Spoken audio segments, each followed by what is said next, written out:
Tuesday, March 22nd. The Stanford Pentagon in Sioux Falls, South Dakota is the election for the NCAA Division II Elite Eight.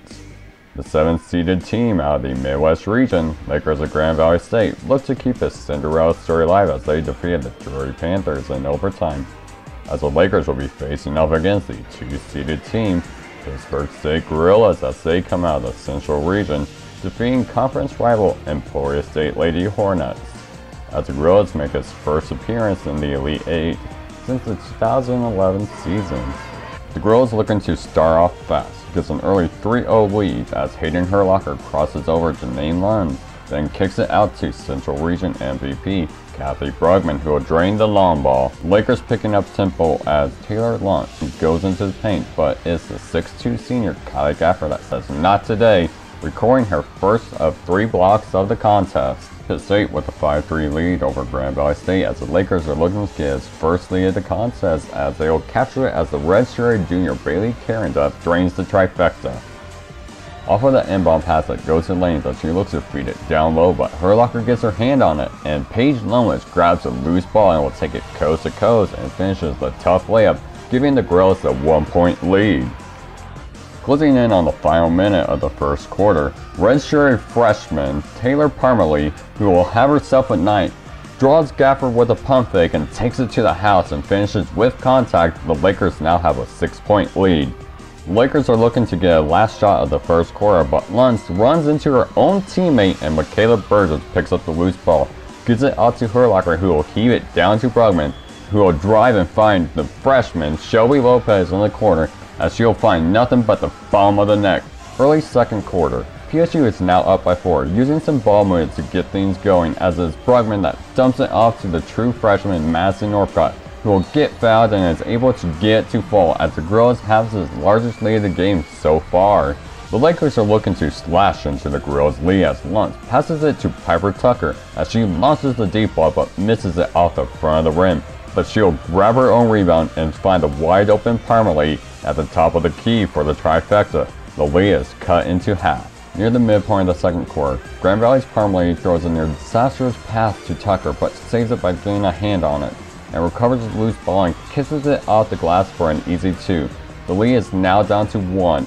Now under 2 minutes left in the first half, as craziness unravels for the Lakers as it keeps its composure, and Kayla Dawson crashes the paint and finishes while drawing contact, giving the Lakers the late lead. Time dwindling down until halftime as we're tied up at 30, but it's the junior Tucker hitting one of the biggest shots of her career, beating the buzzer and sparking some momentum for the Lakers as they head into the halftime with the lead.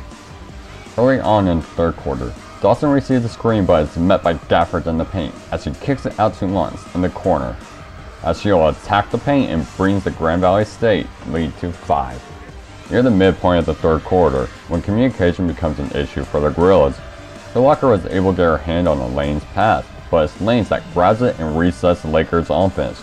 She'll blow right by Herlocker as the 5'4 guard finishes the layup uncontested, bringing the Lakers' lead back up to 5. PSU looking to respond as they call upon their scoring leader, Michaela Burgess, who averages nearly 18 points a game, getting her first points of the night at the 5:24 mark of the third.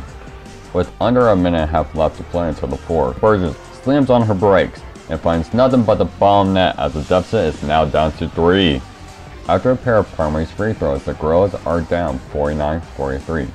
Burgess crashes the paint, finds a wide open Herlocker in the corner as she'll head to the top of the key, then tosses it out to Brugman. Off the catch and shoot is Brugman that drains a tray. The Gorillas picking up the tempo as Herlocker gives it out to Burgess as she switches her second long ball of the night.